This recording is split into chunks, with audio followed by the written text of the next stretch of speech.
welcome you and thank you for coming. Just kind of give you a little quick. You and Maria have got a book called the Carnivore Cookbook. I've read that. At least the scientific portion.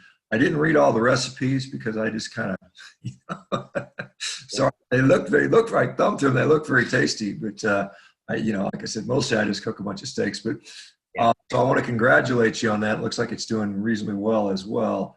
But some very good stuff, some interesting stuff you brought into the book, some of the stuff about the microbiome, which I didn't go into as heavily in my book, just because I wrote my book a year before it was published, and it was more of a philosophical and how-to guide more than more of a deep dive into the science, because I think we still don't know it all. But anyway, do you want to just talk briefly about your book, just to kind of get that out there, and then we can kind of get into some Q&A stuff, if you don't mind. And also, Craig, I can't remember your background. I was thinking for some reason I thought you had an engineering background, but I might be wrong. Can you?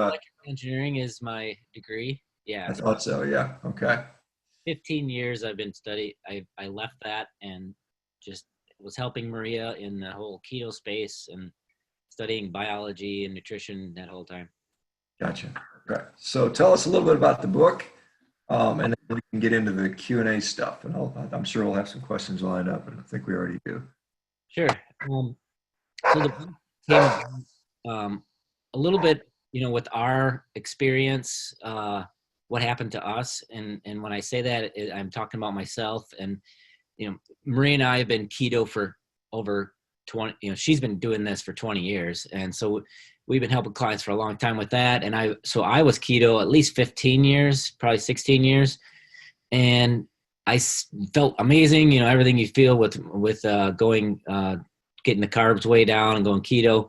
And we were always kind of a protein focused keto. We were never that butter chugging kind of keto that is kind of the bad stuff that's out there lately. But and we always were really protein focused. And so we felt great.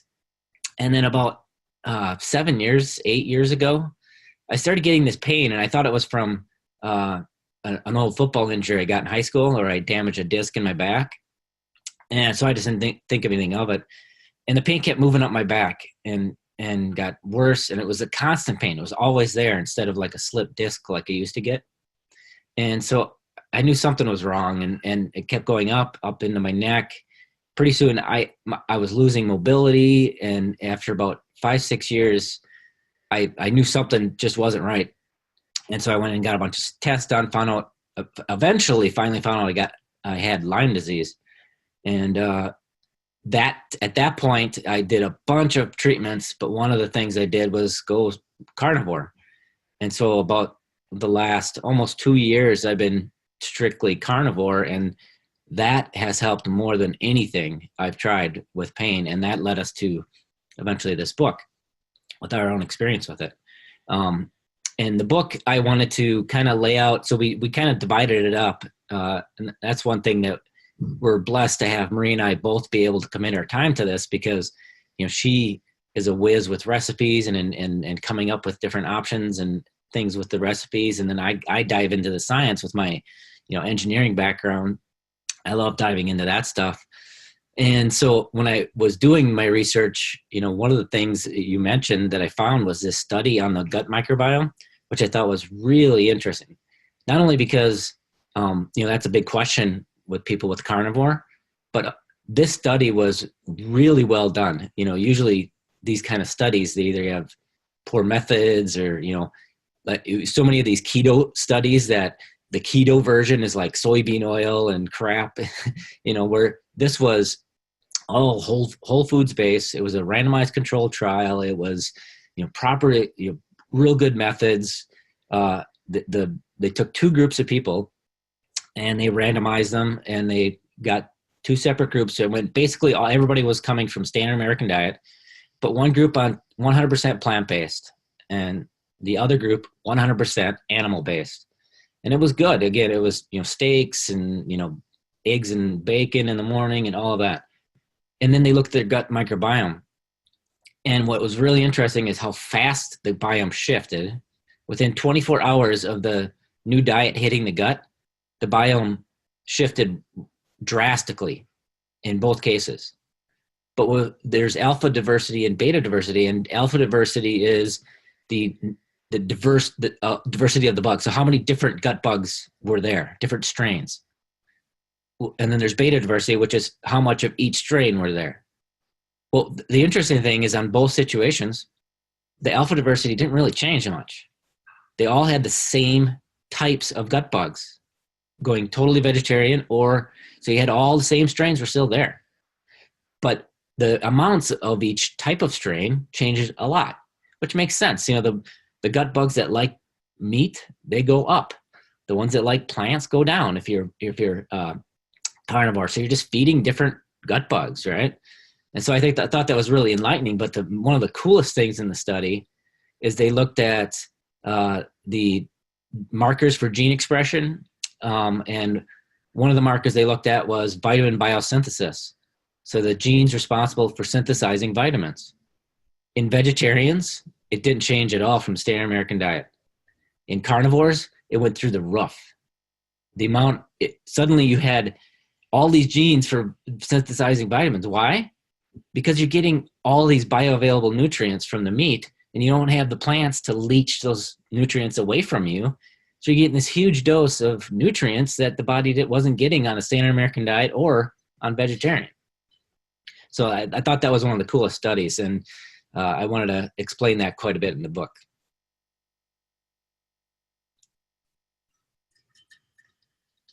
Muted.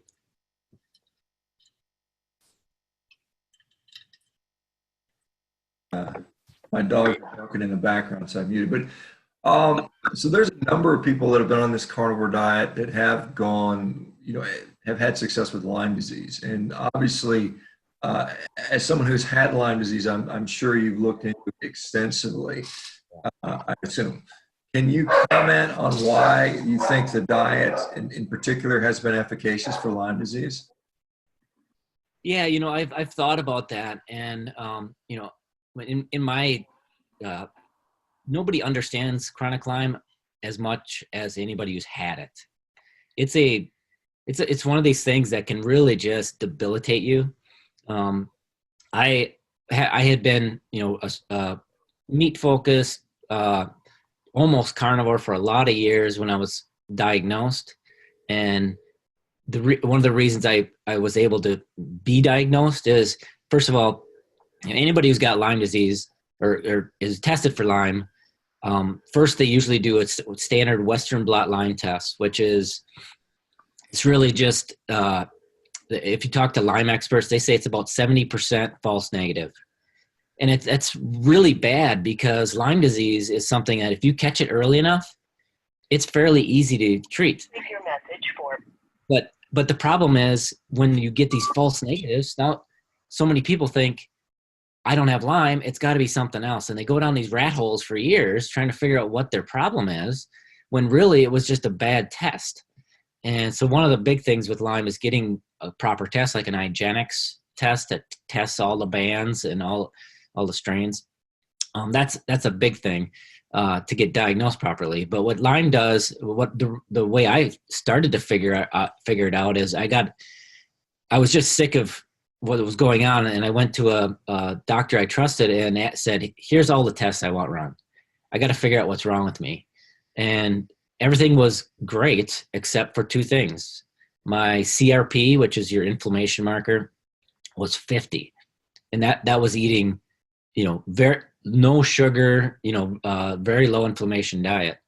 And then my red blood cell counts were real low, and that's why I had no energy and all this. Well, one of the co-infections with Lyme, and Lyme disease is something you could talk literally hours about, but one of the co-infections is Babesia, and it attacks red blood cells and it kills them.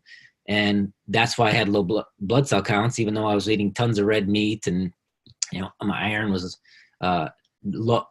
okay, but I wasn't making red blood cells because they were getting killed. And I dropped like 20 pounds of muscle in no time, like 6 months, not changing anything in my diet or exercise. And so the other thing with it is that chronic inflammation depresses your immune function, and you get all these other things that come in, like heavy metals. I had mold issues. I had cavitation surgery. All of these things just creep into the system because the immune system is so depressed from this chronic inflammation from the Lyme. And so what I think, all the treatments I did, I didn't see a ton of relief, but going carnivore really did help with the pain. And I think it's a couple reasons. One of the big pain issues I had in addition to the back was something called migrating pain, where you wake up in the morning and it feels like your knee is sprained. No reason. It just suddenly your knee is like sprained. You can't hardly walk on it. And then the next morning it's in the other knee or the hip or the ankle or both, the hip and the ankle. And every morning it was in a new location, and it was just debilitating. When I went carnivore, that went away. All that migrating pain was gone right away. And within a few days of sticking straight to strict carnivore. And I think that's partially due to the, anti-nutrients that come with the plants, and that whether it's the oxalates or, these different compounds that can, you already have this depressed immune function, and they can't handle these additional, anti-nutrients that put an extra load on the body to detox. And I think that's one of the reasons. I think another reason is, when your body's trying to heal, what does it need? It needs lots of vitamins and minerals to help heal the body. And when you're eating carnivore, you're getting the most bioavailable nutrients that the body needs to heal itself. Just like in that study, that it ramps up the vitamin biosynthesis, and you get all of these vitamins flooding the system, and that can help your body heal itself. So I think those are probably the two biggest components of carnivore that really help with Lyme disease.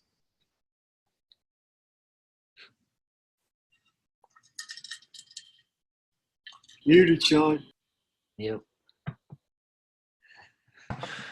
Hopefully I got my critter under control so it doesn't bark anymore. I was looking at a study this morning by Uwe Ravenscoff, who some people know he's a very controversial guy in the world of cholesterol, and his study showed that, he basically looked through the literature and saw that elevated levels of cholesterol seem to be protective against infectious disease. We seem to inactivate different bacterial endotoxins and toxins via LDL. So it does seem to have a role in protecting us from at least infectious diseases, regardless of what our thoughts are, whether it causes cardiovascular disease or not. So you guys, like I said, you guys have been in the keto space for, obviously a long, long time. I know Maria has gotten a lot of keto books, and you guys have worked with clients over the years. And so how are you guys, so not everybody you're dealing with, I assume, is doing a carnivore diet. How have you adjusted other diets? Like with keto, are you having people do meat-based keto now, or when do you feel that carnivore is appropriate versus when it's unnecessary or even maybe detrimental? And do you find that you are more likely just to go ahead and rec carnivore for more people now as you've kind of made this journey?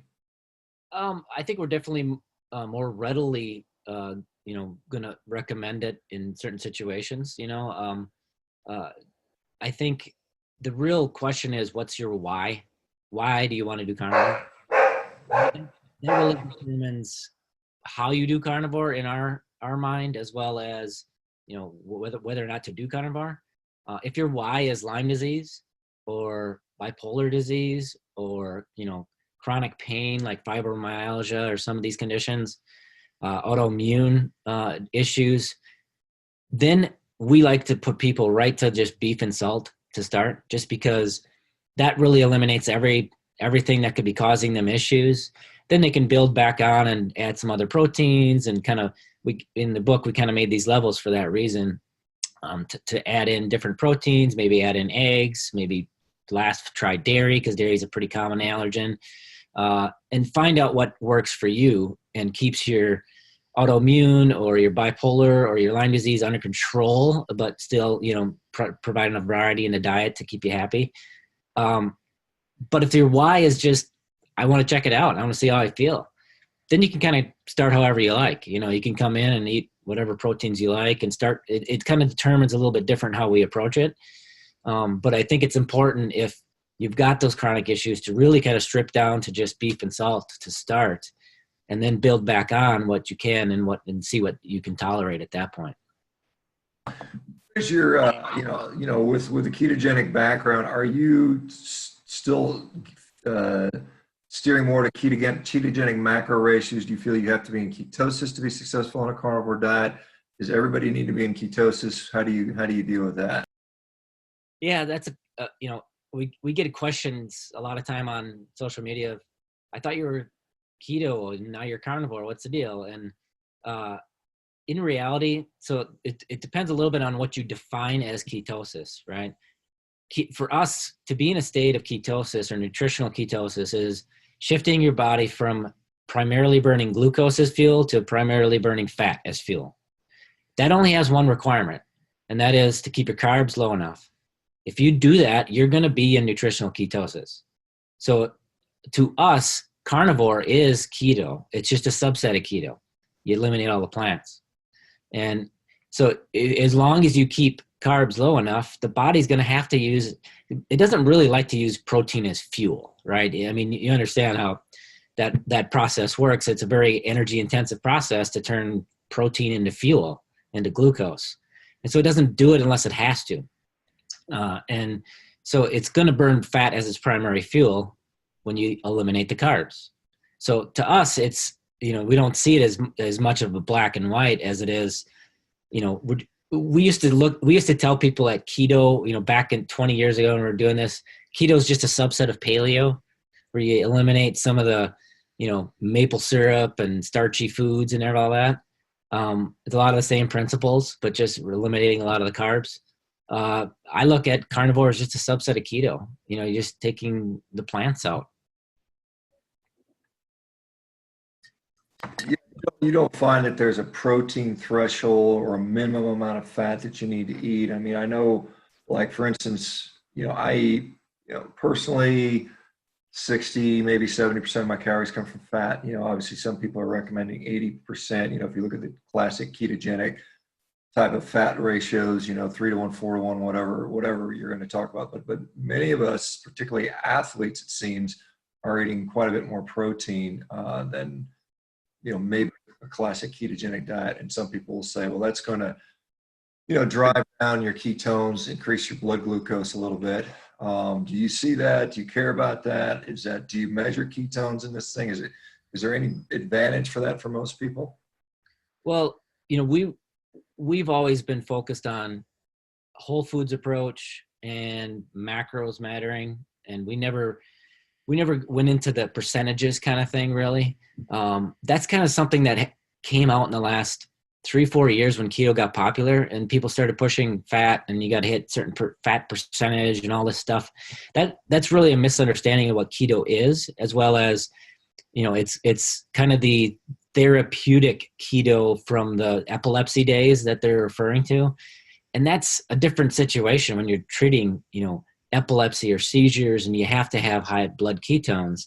That's a completely different thing than somebody who just wants to feel good and lose weight. And so we've always focused on, keeping carbs low enough, getting a minimum amount of protein to maintain lean mass, and then using fat and adjusting fat based on your goals. Fat can go higher if you need more energy and performance and maintenance, and you dial fat down a bit to burn more body fat for fuel when you want to lose weight. And we as far as testing, we tell clients, just don't waste your money on it. I mean, higher blood ketones have never been associated with better results of weight loss or anything. The only thing it's ever been associated with is, controlling seizures, controlling epilepsy, possibly some like Alzheimer's and brain disorders that higher blood ketones can help with. Other than that, there's nothing that shows higher blood ketones mean better results for weight loss or anything.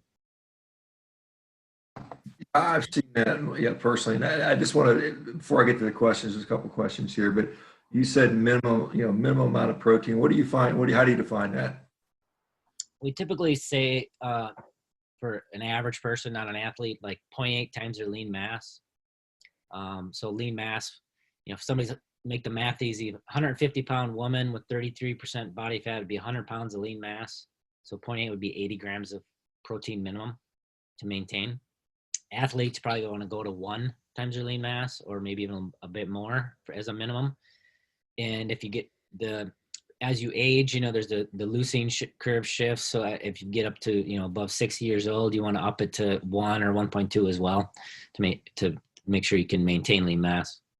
And you're talking pounds, not kilograms, I assume, correct? Yes, yeah. Yeah. All right. So Leah asked when did you first find out about carnivore? How did you experience it? And then was it hard for you guys to mentally, I guess, embrace it? Was it something that was counterintuitive, or did you just kind of, was there any mental reservation there? Not really. We, like I said, 15 years I've been studying biology and nutrition, so I understand how the body works, and I understand, that in our keto book we did a whole chapter on nutrients in meat, because this was 4 or 5 years ago when we were writing this. 5 years ago, I started making these charts of how many vitamins and minerals are in beef versus kale or blueberries or these supposed superfoods, and beef is blowing them out of the water. And I'm like, how do I not know this? Like, this is, this should be general knowledge in the public, but nobody knows it. If you put a steak and some kale and some blueberries on a plate and ask people, the general public, what's got the most vitamins and minerals, they're going to point to the kale or the blueberries, but it's all in the steak. And plus, when you add bioavailability of those nutrients, it's not even close. And so, I had that knowledge coming in. Like I said, we were pretty protein focused to begin with. My plate when I was keto would be, a burger with some grilled onions on it and maybe 1 leaf of lettuce to hold it. And that was about all my plants, maybe a little bit of ketchup. That was my keto, so it wasn't that hard for me to strip those off and just stick with the carnivore. Yeah, I mean, like when I started becoming very public with this a little over 3 years ago, there was a lot of people that I was totally nuts. What about the fruits and vegetables? But so it's good to see that there's been people become more open-minded. It sounds like it's crazy. One of the charts we had in the book too is I keep talking about this bioavailability. Oysters are really high in zinc. If you eat just the oyster and nothing else, they test the blood plasma after you eat it and see how much zinc gets into the blood. That's what matters, right? It doesn't matter if a food is like spinach is really high in calcium if none of the calcium gets into your blood, right? It's irrelevant. It goes right through your body. Well, the oyster, a bunch of zinc got into the bloodstream. When it was eaten with black beans, about 1/3 of the zinc ended up in the blood. When it was eaten with corn tortilla chips, almost no zinc got into the blood. Those anti-nutrients are latching on to it, stripping it out of the body, and you don't get those nutrients into the body. And that's, I think, is such a scourge on the standard American diet is, you're not getting these nutrients the body needs, and it just creates more and more hunger and more eating, and it's just a bad cycle where with just the meat, you get loaded, your body gets flooded with nutrients. Yeah, it was interesting. There was just a recent study came out looking at leucine and amino acid matched plant protein isolate versus whey protein isolate, and they showed that even when everything going in was completely the same, the blood concentrations of essential amino acids and leucine were 30 to 40% less in the plant-based products, even though they had the exact same numbers that were ingested, and that's down to trypsin inhibitors, phytates, and other things that are in the plants, which we see. And in fact, I think the RDA just in 2017 recommended that if you eat 1,000 milligrams of phytates, you need to double your zinc intake. And if it's 2,000 milligrams of phytates, you have to triple your zinc intake. So interesting. Anthony Casto said that mentioned that you had lost 20 pounds of muscle wasting in a few months from Lyme. Can you talk a little bit more about what triggered it, and have you been able to gain it back on a carnivorous diet? Yeah, so I'm not sure why it happened kind of out of the blue. It was in the late stages of my progression of Lyme before I finally figured out what it was. And so I wasn't changing anything about my diet or activity levels. I mean, my activity levels were coming down a bit because when I had that migrating pain, it was just hard to move. And so, that was coming down a bit, but not enough to just in 6 months lose 20 pounds of lean mass that I didn't really have to lose. I got down to 130 pounds. I mean, I was skinny and I was eating to, the same thing I was eating before. And it all came out of my lean mass. And I think it's because of the Babesia co-infection I had, which attacks red blood cells. And if your muscles just aren't getting oxygen, they're going to atrophy. And, I think it was, that was a part of it. My recovery from it, I've gained back most of the weight I lost, but I need to work on my body composition. And just in the last month, I've finally gotten to the point where my pain is low enough that I can start doing weightlifting again. We're here in Hawaii until April 15th, and we've got some hand weights that me and my boys do every day to start building back. So I'm pretty excited about that. All right. Brett just comments, ketones keeps us crazy away. So this is another question from Charlotte. Do your clients experience Lyme differently? I guess would be the symptoms. And then part two of that question is, do you find that it's beef is the best, or can lamb be a substitute more or less? We find just starting with beef kind of strips out any question marks, just beef and salt. And then kind of adding back in, that's why, what we called level 1 was just beef and salt. No spices, that's it.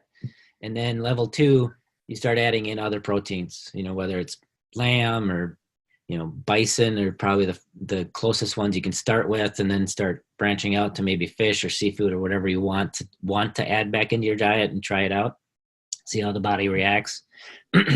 But as far as, Lyme itself, it's a crazy disease because everybody's so different in what they have and what they have to deal with. And something that works for person A will not work for person B. And that's, I experienced that personally over all the treatments I did.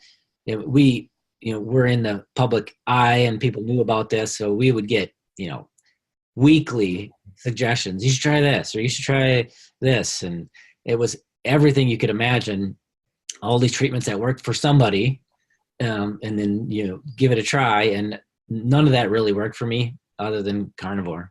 That was the biggest thing that helped me. And I did all the traditional things. I did all the herbal treatments, like the Cowden protocol and some of these protocols.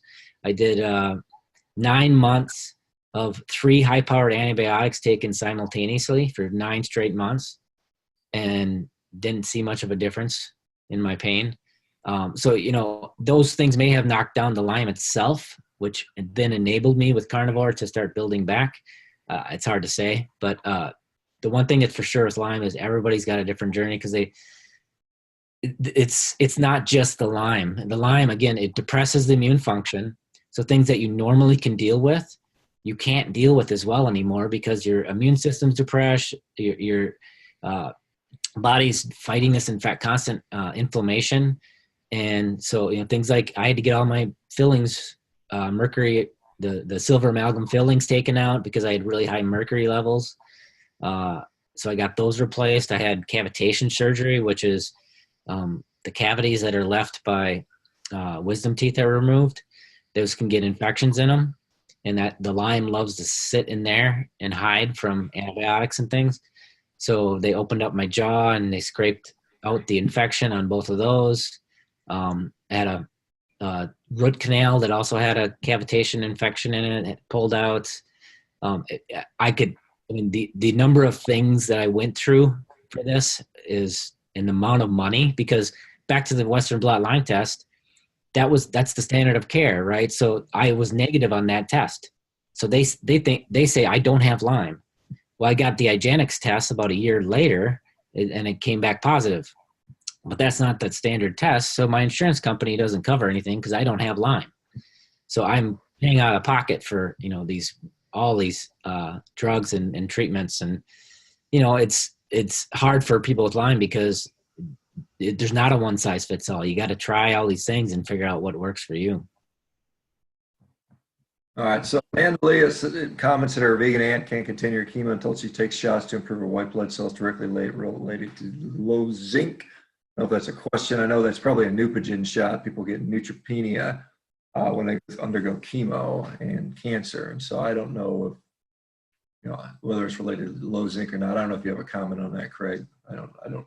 Yeah, one comment about chemo is I saw an article by someone saying, you know, one of the, you know, cancer is an anabolic disease. It feeds on whatever it can feed on. A lot of times, a lot of sugar. But what the comment was is maybe the fact that people can't keep food down, so they're essentially fasting, is what brings a lot of the benefits of chemo. You know, fasting starves the cancer of fuel. But yeah, otherwise, I don't know about the zinc correlation. Yeah, hard to say. Ryan says, have you dealt any with histamine issues? And you know, because a lot of people with carnivore, not a lot, but some people with carnivore will complain that they're having histamine type reactions. Do you have any advice for those folks? I never myself. I don't think I've really had any histamine issues. You know, we definitely lots of people that do.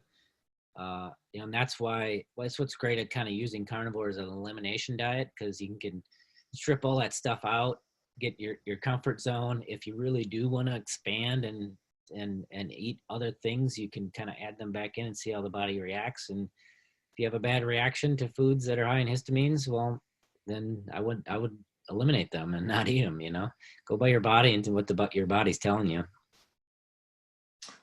All right. Fibromyalgia. You had any fibromyalgia people, and what's been the result in treatment for those guys? Yeah, anybody with chronic pain, I think carnivore is a great direction for them to go. You know, a lot of this stuff can be triggered by food, and there's a lot of things. We think the majority, even when we're in our keto days, you know, majority of things that we deal with today are food related, diet related, and you know, there is if you want to see an incredible transformation in just a couple of weeks, Maria Emmerich on Instagram, she just posted a person who wasn't even a client. That's what's great about this platform and this lifestyle is she was just doing a Facebook Live answering a few questions, and one person asked about their psoriasis. It was one of the worst cases of psoriasis I've ever seen. It's hard to even look at the photos. She had to be in terrible pain, and she told the person to go carnivore and add a little emu oil, because emu oil can help with skin issues. She did that, and within a couple weeks, it's almost completely gone. And so a lot of this stuff is very much related to diet. And so I think that's one of the powers. You know, carnivore is as awesome as you've shown for performance and for athletes, but there's a whole other segment of these people that can heal with carnivore that I think it has so much power for. All right. So Leah asked, did you ever have any serious issues prior to developing Lyme disease? No, you know, even that's actually why it took me 4 or 5 years to kind of come around even to keto, because I used to brew my own beer, and, you know, I was that German background that I have, you know, I was really into that. And it took me 4 or 5 years after Maria started going keto to kind of come around and realize, because I didn't have any issues. I didn't have any known issues whatsoever, no autoimmune, nothing. I just started to notice how much better I felt when I ate her food, you know, and then maybe on the weekends I'd still eat whatever. And then finally it just came down to, I just didn't feel great whenever I ate the other stuff. So I didn't want to feel that way anymore. So I just went keto all the time. But yeah, initially it wasn't anything about health for me, just feeling good. All right. Somebody asked about coffee. It was Don. He says, does coffee block the absorption of nutrients? I don't know how much there's been analysis of how much anti-nutrients or type of things that could be in coffee. Coffee is one of those kind of polarizing things, if you're doing carnivore for autoimmune or for some of these conditions we talked about, I would strip out the coffee too, just beef and salt and then water and electrolytes outside of that, and see how the body feels. Some people, when they do that and they finally get kind of over the coffee detox, if you will, they have enough energy with just carnivore. They don't need the coffee, but I would definitely strip it out if that's your goal. All right, there's another question that I want to ask one of my own. So somebody asked me, do you remember getting bit by a tick ever? And how do you avoid it? That's one of the things we have been trying to promote with this is, in the general public, Lyme disease is looked at as, it's just something that if you get it, no big deal. You take 4 weeks of antibiotic and it's gone. And you don't have to really worry about it too much. And then these tests that are false negatives and all that it causes. We built a house about 6 years ago in a heavily wooded area, and there's ticks on you, and sometimes they were embedded and you didn't think that much of it. With Lyme disease, the other misconception is you have to have one of those bullseye marks to get Lyme. So general knowledge is if you have a tick that's embedded and you pull it out and you don't get the bullseye, you're fine. Well, it's not the case. You can get Lyme without having that bullseye. And so, I had ticks on me, out in the woods, building our house, fairly frequently. And plus we bow hunt. So, you're out there bow hunting and you get ticks on you too. And you just don't think that much of it until you realize the severity that it can have. And so we take it very seriously now. There's things you can do with, you always tuck your pants into your socks because the ticks climb up, and so they'll climb over the pants, and then you'll be able to spot them easier before they get on the skin. When you come in, always, if you've been out in the woods, you strip down and check everything, make sure they're done on you. Some basic stuff like that. And then if you do have one embedded, if anybody has that, IGeneX has a tick testing that's pretty inexpensive. And you just take the tick and you put it in an envelope and you send it to them, and then they test the tick for Lyme. So that's a lot cheaper than the big full panel Lyme test for humans.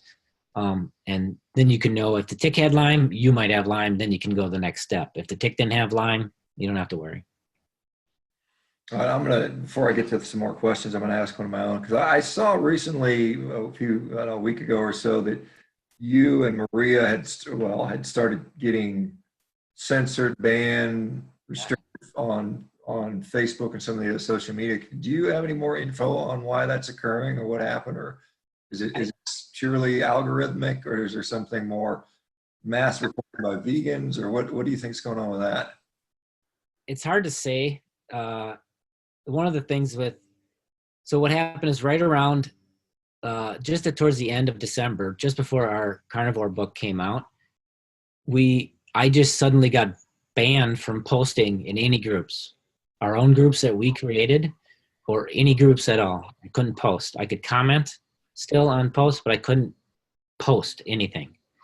And I was not given a reason. I was never told, this is what you did and this is how long you're going to be blocked. None of that. I just suddenly tried to post and it said, you're temporarily blocked from doing this. If you don't think this goes against community standards, click here. So I'd click there and report that, why am I being blocked? What's this issue about? Never get a response. I did that like a dozen times and never got a response. And then suddenly 2 days ago, after 2 months of not being able to post on any groups, I just tried it again. I just typed test and hit enter and see if I could post, and it posted. So after 2 months of being blocked, I can post again. Still zero explanations, no reason given. I have no idea why. And also during this time, Maria kept getting kicked out and shadow banned when she would post for our groups. And we don't know, again, they don't give you a reason. She'd be doing something on Facebook and all of a sudden she'd be logged out. And then she'd try to log back in, and they would ask for identification. So she'd have to take a picture of herself or send a photo ID. And then it would say verifying. And then for like 1 to 2 days, she wouldn't be able to log into Facebook anymore. And then suddenly they would let her back in and she'd be able to log in again. Again, no explanation, and then when she got back in, for a while, she was shadow banned. So, she's got a lot of followers. And so anything she posts, you get, hundreds of likes. She was getting like 10 views and 2 likes for a couple weeks. That appears to be gone now too. Again, no reasons. It's just kind of one of those things that they own the platform. They can just do what they want without giving you any explanation. And it's kind of scary because you just don't know when it's going to happen. Like the other day, that the post that Maria had done about the woman with the eczema or the psoriasis, incredible before after. And one of the things we recommended was the Emu Oil. I was simply commenting for one person asked, what Emu Oil? Yeah, that's somebody's showing the before after there. But the Emu Oil, they were asking, what did you recommend? And so I don't know if you can see, I just commented, this is the one we use with clients, with a link, and I was blocked. It said, your comment goes against our community standards on spam. I was just trying to help this person with, and it's on our page, our Keto Adapted page. I wasn't doing this in, somebody else's group or something. And I was blocked from doing that.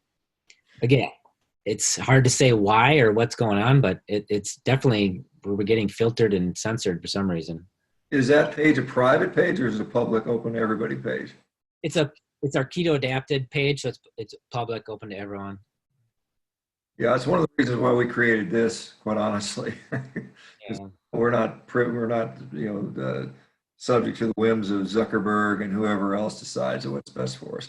All right, back to some questions here. Tracy talking about chronic fatigue syndrome. How much do they improve? Do they get to more normal levels of energy and mobility? I guess with whatever keto or carnivore, what have you seen with those things? Yeah, definitely. Keto and carnivore, I mean, that's one thing that you can see is a huge improvement in energy levels. Myself, by just having the pain go away, it was a big motivator for me to be able to move and get around more. But it depends on what you're dealing with. And again, though, I think either keto or carnivore is going to be a vast improvement over standard American diet. I mean, eating just about anything whole foods is going to be better than the standard American diet for that. So I think it definitely can help. All right. Nithi's a big proponent of regenerative ag, but she says she heard that you eat regenerative meat. Is it true? And do you believe that conventional meat versus regenerative meat causes histamine reactions? So do you think histamine reactions are more likely in people eating supermarket meat versus regenerative meat? And is that what you eat typically? We do a little of both. I mean, we try to get the best quality we can wherever we're at, just for in general in nutrients, it's a little bit better. Mostly it's in the fat, like the people ask a lot of times, what if I can only get, Kroger meat or, whatever it is for steaks or whatever. And we tell them that in general, the protein itself isn't going to be that much different. It's the fat that's going to be a little different. And if you're not sure about the quality, toxins are stored in fat cells. And so the fat is where any toxins or things that were with the animal would be stored. And then the differences in like a grass-fed versus non is going to be in the fat. It's the omega-3 content of the fat and everything. So we tell people, if you're really concerned about it, trim off the fat and add a quality butter or something, to substitute it with that won't have those issues. All right. Charlotte's asking, Craig, have you had any vegan or vegetarian clients? I don't know if you have any, but I mean, that have been able to heal with Lyme. Does it have to be carnivore to heal with Lyme? She has a friend with Lyme disease who has severe recurring UTIs and is vegetarian. Yeah, you know, we don't recommend vegan at all. I just don't think you can't get enough animal complete proteins to maintain lean mass over time, and that's just not healthy. Uh, the only way you can do vegetarian and do it keto and do it in a way that could kind of be good long term is if you really like eggs. We're talking like 12 eggs a day to get even a minimal amount of complete proteins to maintain. And we actually did that in our dairy-free keto book. I made meal plans for vegetarian, and they had over 12 eggs a day in them in different forms, just to get enough complete proteins. But do I think that's the healthiest way? Long term, no, not at all. Not for nutrients, not for bioavailability, not for maintaining lean mass. We always ask people first is, are you vegetarian or vegan because you think it's healthier or because it's a moral issue? Because we can't really talk you out of a moral issue necessarily. But if you think it's because it's healthier, I can talk you out of that. So that's usually how we approach it. Yeah, for sure. Brett asked, why, I know Brett just left, but his question was a reasonable question anyway. He said, have you seen many folks like myself that have chronic mental illnesses go into total remission via the carnivore diet? And any thoughts on why or how this is happening? Yeah, Dr. Georgia Eade has some good articles on this about, carnivore for mental illness on Psychiatry Today. I think she had was a really good article on it. That's definitely been the case. When you look at people like Amber O'Hearn, who's seen remission in the progression of her bipolar, and we see it a lot with people that they take it to all the way. Another reason we recommend carnivore is if somebody comes into keto with bipolar or different types of issues, and they see some improvement, but they don't see complete stopping of the progression, go carnivore to take it to the next level and see if that stops it. And so, but yeah, it's definitely common. Yeah, I definitely would echo that mental health things seem to get much better, mood stability. And I think, in my view, probably stable glucose and perhaps improvement of inflammatory issues, including the brain, with improvements in gut permeability and leaky brain and so on. Leaky. And ketone, the brain loves ketones, and Yeah. even if you're not quote high for keto and ketones, even if you're 0.4, that still could be 10 times as higher level of ketones than somebody eating a standard American diet, right? So that increase, I think, can help. We've seen people with traumatic brain injury. Maria's done some speaking at a conference that works with ex-military people with traumatic issues there, that has seen some really good improvements. So I think across the board, different types of brain issues is a big benefit. Yeah. Somebody asked about restless leg syndrome. Have you seen any benefit with carnivore with that particular condition? Yeah, I think it can help. I think a lot of times that's related to electrolytes, either magnesium or potassium. If you take a good magnesium supplement in the evening, a lot of times that can resolve it. A lot of times it's a deficiency that can cause that to happen. But yeah, like 400 milligrams magnesium in the evening. And we think everybody could take magnesium, not because there's some deficiency in eating this way, but the general population, like 70% are deficient in magnesium because it's just not in the soil and the water like it used to be. So I think adding magnesium is good for everyone. Yeah, one thing, and I'll just add to that, one of the things is magnesium is a cofactor in a number of carbohydrate metabolic reactions, and so I think actually your magnesium requirements go up when you're on a carbohydrate diet. So we may be increasing our requirements as well via brain carbohydrate diet. Okay, so we've got a little sort of back and forth between Leah and Niti about. Leah says, isn't any animal fat the best sort of nutrients even without grass fed? I tend to think fatty grain finishes healthier than lean only grass fed, but that's just her slant saying that obviously grain-fed animals have more fat on them. That's why they do it. And then he talks about the fact that she sees people that have recurring chemical sensitivities 12 to 18 months after going carnivore, resurrecting chemical imbalances issues versus regenerative meat. Do you have any experience with this, where people will heal for 12 to 18 months and then they revert back to problems from eating grain-finished meat? Is that something you've seen? I haven't seen that specifically. I mean, we always tell people buy the best quality you can afford. So, it depends on the person and their situation, I think, and what they can afford. But I haven't seen somebody specifically have a regression like that. And then back to the fatty versus, I mean, it really depends on what your goals are. To be honest, 85-90% of people are doing this because of weight loss. And so if weight loss is the goal, you really, you even when you're carnivore, you will kind of want to use that fat as the lever for weight loss, because if you have more, there's only two biological pathways for dietary fat. Either it gets used as fuel or it gets sent to the fat stores in your adipose to be stored. That's it. So if you are upping your dietary fat, you're going to burn less body fat as fuel. It's in our keto book, we talk about fat flux, how there's always this fat going in and out of our fat cells. And so if you want to lose body fat, you want less going in than it's coming out, and that's fat loss.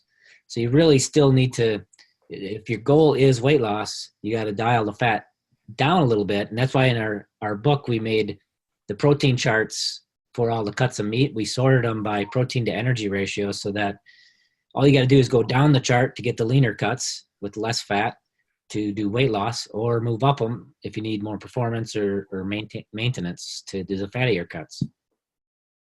Yeah, that kind of echoes things that guys like Ted Naiman talk about. And, in my experience, particularly as you get leaner and leaner, get closer to your goal, because, there's a satiety effect of fatty cuts of meat that help people a long way. And then when they get to this, I want to get down to this really lean levels, and then you start to have to dial back the fat a little bit. That's for the majority of people. I've seen that. Now, how sustainable that is long term to eat really, really lean is difficult in my view.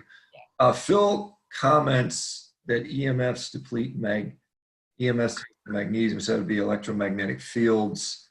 I honestly have not seen any, looked into that. I don't know if you've looked into whether electronic medical. A little bit of that, and that's another one of those things that people with Lyme have said, this has helped me, and I personally haven't done a lot with EMF.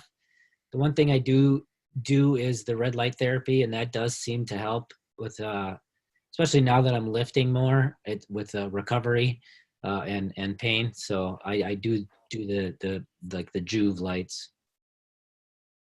Yeah, I've got a giant Juve light at my house. I feel that it helps with sleep and recovery, and I know that the data on that seems to be, it might have a benefit on skin, and sleep seem to be the best.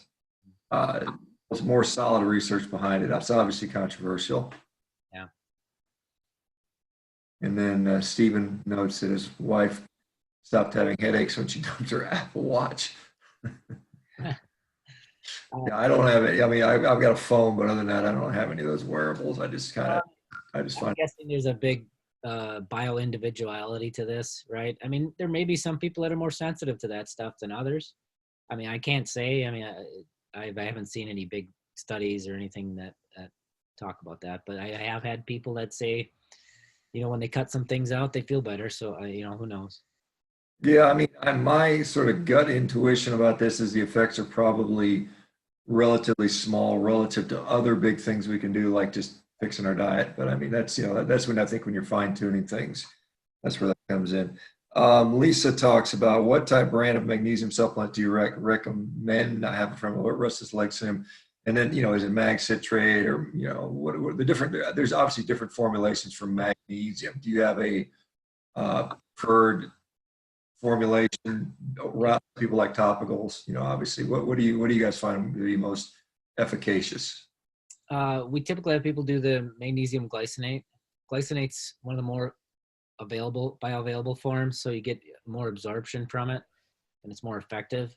than like a citrate, and stay away from oxide. I mean, that's what's milk of magnesia. That'll just give you a colon blow. But magnesium glycinate is a really good form, and we do with most clients. If some people, one thing to note on that is that you take it in the evening before bed, and for most people, it's calming and it's relaxing, so it can help with sleep. For a small percentage of people, including my wife, it's energizing, so she has to take it in the morning. But it's usually just say 400 milligrams magnesium in the evening. If they have some gut disturbances or issues with it, you can, like you said, use a topical magnesium oil, and that works great too. All right, I'm gonna ask one more question. Leo asked, do you think carnivore is a species-specific diet that would be healthy for everyone?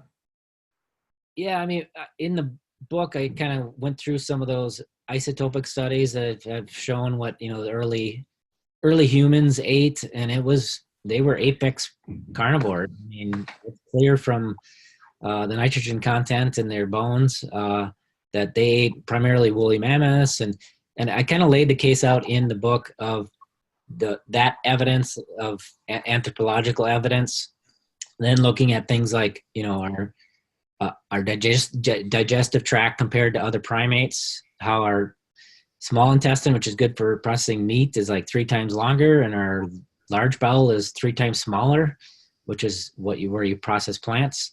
But then also taking it to the stomach pH. I mean, that's one of the biggest pieces of evidence that I thought was interesting is, you look at herbal plant eaters, and they're probably gut pH of about 5 to 6. You go to omnivores that eat both, they're about 4 to 5 typically. You go to carnivores, they're usually around 2 to 3 gut pH. Humans are 1.5 typically. That's close to scavengers. Scavengers are usually 1 to 1.5. Well, go back to the anthropological evidence. If you kill a woolly mammoth, I mean, one cow can feed a one person for about a year. Maybe not you, but typical person. If you kill a woolly mammoth, that thing's huge, and that tribe is going to eat off of that for a long time. They don't have freezers, right? So that meat's turning as they're eating it. So that's why our gut is kind of closer to a scavenger in pH, because it can handle that meat as it's turning. So we're almost more like scavengers than we are like carnivores with respect to our gut pH. So I think all that evidence really does point to, if not eating carnivore, it should definitely be a protein-focused diet. Yeah, it's interesting. And some of the ancient preservation techniques for meat, drying, sticking it obviously in the ice and snow, and then underwater were kind of practiced, I'm sure, for 100,000 years, most likely. The sort of the isotopic studies you're talking about probably are Michael Rich's work out of Max Planck University. And it's interesting, I read a study he did looking at Pacific Islanders, again, the same kind of stable radioisotopic data. And he was looking at what they were eating, and they were eating a lot of pork. They could tell they were eating a lot of pigs, but interestingly, because they were on an island, the pigs were actually shown that they were eating fish. So they were basically fishing, feeding the pigs fish, and then eating the pigs, which I thought was kind of really interesting, because people talk about, do we need to eat fish or are just grazing animals enough? And at least in that particular study, it seems like the humans preferred pigs over fish, which I thought was interesting. Well, Craig, it's been a pleasure. We've just kind of crossed over our hour mark. I want to thank you for coming on. We had some great discussion here. Thank you guys for the questions. And, feel free to come on the platform anytime, man. Like I said, we got a whole bunch of motivated, happy, supportive folks over here. Like I said, Facebook kicks you off. You guys, certainly can come here anytime. We've got, we're growing to thousands of people right now. And like I said, hopefully this will go. So thanks, Craig. Cool. Thanks, John. All right, guys, I'm going to hang up, and you guys have a great day. I'll see you guys tomorrow. We got Robert Sivas coming in tomorrow at the same time, guys. So you guys, he's another great resource. Okay.